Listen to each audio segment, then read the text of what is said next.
Good morning students. आज हम chapters 13 probability यानी कि प्रायिकता इसका अध्ययन करेंगे। बिल्कुल न्यू चैप्टर्स है और बोर्ड के लिए वेरी वेरी इंपॉर्टेंट चैप्टर्स है आपका। ओके स्टूडेंट्स, तो इसमें से आपके 2 से 6 नंबर तक आपका बोर्ड में क्वेश्चंस जरूर मिलता है, 2 नंबर्स में, 1 नंबर्स में या 6 नंबर में। चलिए स्टार्ट करते हैं हम। सबसे पहले मैं आपको इस क्या प्रोबेबिलिटी की क्या प्रोबेबिलिटी होती क्या है, यानी कि प्रोबेबिलिटी या प्रायिकता। इसका मीन्स होता है हिंदी में संभावना। क्या होता है प्रोबेबिलिटी का मतलब बच्चों यहाँ पे? संभावना।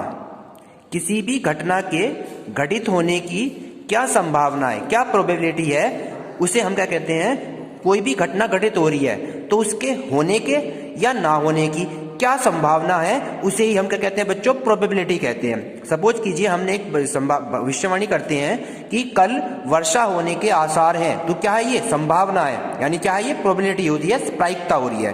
तो इसी प्रकार के आज क्वेश्चन हम यहाँ पे कुछ डिस्कस करने वाले हैं और इसके कुछ रूल मैं आपको यहाँ पर पढ़ाने वाला हूँ। ठीक है बच्चों, बड़े ध्यान से क्वेश्चन को करेंगे। किसी भी घटना के घटित होने के और न घटित होने के 2 कारण होते हैं। जब कोई प्रोबेबिलिटी होती है उसमें से 2 घटना घटित होती हैं। एक तो घटना के घटित होने की, घटना के घटित होने की। ठीक है बच्चों, किसी भी प्रोबेबिलिटी के होने के लिए 2 घटनाएं होती हैं। एक तो घटना के घटित होने की प्रोबेबिलिटी और एक घटना के न घटित होने की, घटना के न घटित होने की प्रोबेबिलिटी, न घटित होने की प्रोबेबिलिटी यानी कि प्रायिकता। क्या संभावना है? 2 कंडीशन से ये प्रोबेबिलिटी करती है, एक घटना के घटित होने की, एक न होने की।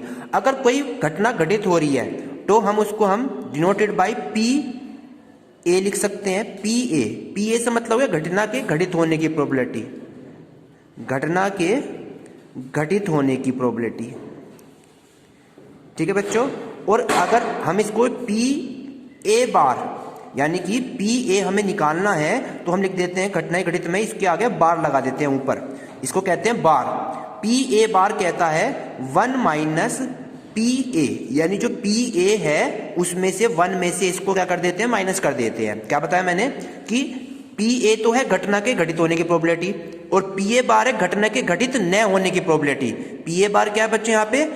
घटित न होने की प्रोबेबिलिटी, घटना के घटित न होने की प्रायिकता, प्रोबेबिलिटी। ठीक है बच्चों, तो 2 कंडीशन हमने पढ़ ली यहाँ पे, घटना के घटित होने की प्रोबेबिलिटी पी ए और न घटित होने की पी ए बार। इसका फॉर्मूला क्या होता है? 1 माइनस पी ए, यानी एक में से हम घटना घटित की जो प्रायिकता है उसको माइनस कर देते हैं तो ये घटना के घटित होने की प्रोबेबिलिटी निकल जाती है। हमेशा हमें ध्यान रखना है कि घटना के घटित होने की प्रोबेबिलिटी और घटना के न घटित होने की प्रोबेबिलिटी दोनों का योगफल हमेशा 1 होता है। यानी पी ए को इधर ले आइए, इधर के क्या हो जाएगा? प्लस का हो जाएगी वैल्यू ये, प्लस पी ए का बार एज इट इज है, इज इक्वल टू कितना हो गया? दोनों का योगफल 1, यानी 1 एज इट इज है। यानी कि हमने क्या फॉर्मूला पढ़ा बच्चों यहाँ पे कि घटना के घटित होने की प्रोबेबिलिटी और घटना के न घटित होने की प्रोबेबिलिटी दोनों का योगफल हमेशा क्या होता है? 1 होता है। ये बिल्कुल अच्छी तरह से ध्यान कर लें और ये एमसीक्यूज में क्वेश्चन पूछा जाता है। किसी घटना के घटित होने की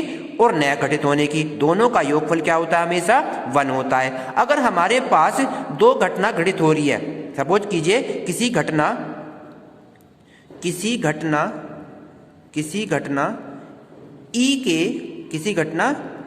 के घटित होने के जो ढंग है, घटित होने के ढंग जो मान लिए हमने, क्या मान लिए बच्चों यहाँ पे? किसी घटना के ई के घटित होने के ढंग हमने क्या ले लिए? एक तो मान लीजिए एम, एक को क्या मान लीजिए? एम, ये तो घटना के घटित होने का, और घटना के न घटित होने का, घटना के घटित न होने का ढंग, घटना के घटित न होने का ढंग हमने इसको क्या मान लिया बच्चों यहाँ पे? उसको एन मान लिया हो, तब हमारे पास किसी घटना के घटित होने की प्रोबेबिलिटी क्या होगी? घटना ई के घटित होने की प्रायिकता, घटना के घटित होने की जो प्रोबेबिलिटी होगी वो क्या होगी, अगर दो ढंग है, एक एम ढंग हो, ये तो है घटित होने की, और न होने की क्या माना हमने बच्चों यहाँ पे, एम माना, तो घटना ई के घटित होने की प्रोबेबिलिटी क्या हो जाएगी हमारे पास, एम अपोन में दोनों का सम यानी m प्लस n, घटना के घटित होने की भी प्लस घटना के न घटित होने, दोनों का योगफल जुड़ जाता है। ये तो है घटना के घटित होने की प्रोबेबिलिटी, फर्स्ट रूल हो गया। नंबर 2, इसी में कह देगा घटना ई के घटित न होने की, घटित न होने की प्रायिकता। तो घटना के न घटित होने की प्रोबेबिलिटी में जहां पर ऊपर m था, यहां पर बच्चों n आ जाएगा और नीचे same function m plus n ही रहेगा। ये जब है जब दो ढंग दिए होंगे, एक m ढंग और एक n ढंग हमें दिया होगा, तो ये घटना के घटित होने की और न घटित होने की प्रोबेबिलिटी का क्या हो गया बच्चों, यहां पर ये रूल हो गया। वेरी इंपॉर्टेंट रूल है। एक रूल ये पढ़ाया मैंने आपको, इस तरह से मिलेगा या इस तरह से मिलेगा, तो हम क्वेश्चन के अकॉर्डिंग उसको समझने की कोशिश करेंगे। ठीक है बच्चों, नेक्स्ट क्वेश्चन को वेरी वेरी इंपॉर्टेंट है, दूसरा वाला रूल जो है हमारे पास। दूसरा रूल कहता है यदि किसी घटना E1 और E2 दो घटनाएं हैं, यदि E1 व E1 E2 को हम यहाँ पे A और B भी लिख सकते हैं बच्चों, कोई भी दो घटनाएं क्या लिख सकते हैं, A या B भी लिख सकते हैं। ठीक है, यहाँ पे हमने E1 व E2 दो घटनाएं, यदि E1 व E2 क्या है, दो घटनाएं हैं, दो घटनाएं हैं, E1 E2 क्या है बच्चों, यहाँ पे दो घटनाएं हैं, तो घटना E1 या E2 में से किसी एक के घटित होने की प्रोबेबिलिटी E1 में से या E2 में से किसी एक के घटित होने की प्रोबेबिलिटी क्या होगी। दोनों में से किसी एक की घटना की प्रोबेबिलिटी पूछेगा ऐसे क्वेश्चंस में, तो उसका फॉर्मूला हम यहाँ पे ए और बी भी फाइंड कर सकते हैं। यहाँ पर हमने E1 और E2 ले, तो इसका फॉर्मूला होता है P E1 यूनियन E2, इसे हम क्या कहते हैं बच्चों, यूनियन कहते हैं। ठीक है, इज इक्वल टू फॉर्मूला होता है P E1 plus P E2 minus P E1 intersection E2। ये भी क्या है हमारे पास, वेरी इंपॉर्टेंट फॉर्मूला है। E1 E2 दो घटनाएं हैं और E1 या E2 में से किसी भी एक के घटित होने की प्रोबेबिलिटी पूछेगा, तो P E1 यूनियन E2 बराबर P E1 plus P E2 minus का P E1 इंटरसेक्शन E2। हम इसकी वैल्यू पूछेगा तो इसको इधर ले आएंगे और इस यूनियन को इधर ले जाएंगे, कोई फॉर्मूले में फर्क नहीं पड़ता है। क्लियर हो गया बच्चों। यहाँ पे next question very very important है, तीसरा वाला रूल देख लीजिए। अगर घटना E1 की प्रोबेबिलिटी हो, अगर घटना E1 की प्रायिकता है, ठीक है बच्चों, घटना E1 की प्रायिकता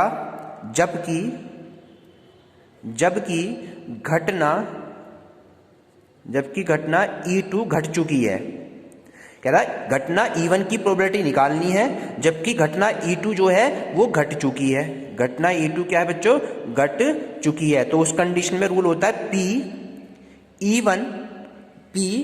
E1 बटे में E2 इक्वल फॉर्मूला बन जाता है P E1 intersection E2 upon में जिसका भी ऊपर होता है वो नीचे, यानी कि E2 है नीचे तो यहां आ जाएगा P E2। ये हमारा क्या बच्चों रूल है। अगर घटना E की प्रायिकता पूछे जबकि घटना E2 क्या हो चुकी है, घट चुकी है, अब केवल कहेगा E2 की प्रोबेबिलिटी जबकि घटना E1 घट चुकी है। इसका उल्टा कर देंगे, घटना E2 की प्रोबेबिलिटी यानी कि प्रायिकता जबकि घटना E1 घट चुकी है। तो उस कंडीशन में फॉर्मूला क्या हो जाएगा, यहाँ पे P जहां E1 बटे E2 था यहां हो जाएगा आपकी बार E2 बटे E1 हो जाएगा। ओके स्टूडेंट, और यहाँ E2 के जगह क्या हो जाएगा, E1 बन जाएगा। बाकी ऊपर वाला function as it is E1 intersection E2 upon में P E1। P क्या डिनोट कर रहा है, P बताता है प्रोबेबिलिटी को यानी प्रायिकता को। प्रायिकता E2 बटे E1 बराबर प्रायिकता E1 इंटरसेक्शन E2 और प्रायिकता E1। ये हमारा सेकंड रूल हो गया इसी के अकॉर्डिंग। ठीक है स्टूडेंट, अब मैं आपको इंपॉर्टेंट चीज, ये सब मैं आपको आज रूल पढ़ा रहा हूं, आज हम इसके रूल पढ़ेंगे, कल हम इसके क्वेश्चंस के बारे में डिस्कस करेंगे। जब आप क्वेश्चन करोगे तब आपके क्लियर हो जाएंगे ये सभी रूल। ठीक है बच्चों, चलिए अब स्टार्ट करते हैं अगला रूल हमारे पास। नेक्स्ट रूल क्या है इसका? नेक्स्ट रूल कंडीशन है इसकी, अगर दो स्वतंत्र घटनाएं हैं, इसी में ही क्या आएगा, दो स्वतंत्र घटनाओं E1 व E2, दो स्वतंत्र घटनाएं E1 E2 के एक साथ घटित होने की प्रायिकता, दो स्वतंत्र घटनाएं हैं और उनके एक साथ घटित होने की प्रोबेबिलिटी ज्ञात करनी है। तो एक साथ जब घटित होती हैं तो उसका फॉर्मूला होता है P E1 इंटरसेक्शन E2। इसे कहते हैं दो स्वतंत्र घटनाएं जब एक साथ घट रही हैं तो P E1 intersection E2 is equal to, formula बन जाता है हमारे पास में P E1 into P E2, यानी P E1 की और E2 की क्या हो जाएगी आपस में बच्चों, मल्टीप्लाई हो जाती है। इसे कहते हैं स्वतंत्र घटनाओं की कंडीशन में रूल निकाल। ठीक है, नेक्स्ट इसी में चलेंगे। अगर हम नेक्स्ट की बात करते हैं, फोर्थ रूल हमारे पास संपूर्ण प्रायिकता परमेय। ये परमेय है दो, एक बैच परमेय और एक संपूर्ण प्रायिकता परमेय। संपूर्ण प्रायिकता परमेय, ये परमेय क्या कहती है बच्चों, P E denoted by sigma, इसे सिग्मा कहते हैं जो योग को बताता, I इज इक्वल टू 1 से लेकर n तक, कोई भी नंबर से n तक, P E I को कहते हैं 1 2 3, I बराबर क्या है 1 2 3, कोई भी नंबर हो सकता है, इंटू P E बटे में E I। ये हमारा क्या है बच्चों, संपूर्ण प्रायिकता परमेय कहलाती है। वेरी इंपॉर्टेंट फॉर्मूला है, P E बराबर सिग्मा I बराबर 1 से लेकर n तक, कोई भी नंबर हो सकता है, P E I into P E बटे E I। ये होते क्या है मैंने ही बताया था, E1 और E2 क्या है, स्वतंत्र घटनाएं हैं। E1 और E2 क्या है, स्वतंत्र घटनाएं हैं, और E I आ गया तो I का मतलब I की वैल्यू क्या है, 1 से लेकर n तक है। ओके स्टूडेंट, अब वेरी वेरी इंपॉर्टेंट है, एक लास्ट क्वेश्चन रह गया आज आपका, वो है बैज परमेय। बैज थ्योरम कहते हैं अंग्रेजी में इसको, बैज नाम ही है इसका पूरा, बैज परमेय, यानी कि Bayes theorem, BAYS, Bayes theorem. Very important theorem है आपकी बोर्ड के लिए, इसी पे बेस आपका एक क्वेश्चन बनता है। ठीक है, क्या कहेगा इसमें क्वेश्चन में, यदि E1 E2 डैश EN किसी यदार्थ कहते हैं रैंडमली, इसको सिलेक्ट कर लेना किसी चीज को, यदार्थ बोलते हैं उसे, यदार्थ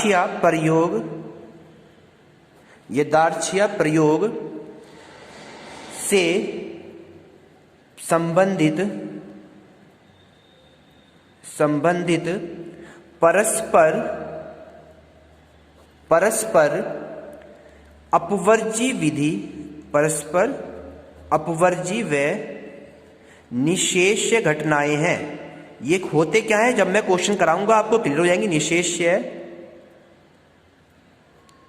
घटनाएं हैं तथा कोई घटना है, क्या है बच्चों, यहां पे कोई घटना घटित हो रही है, कोई घटना है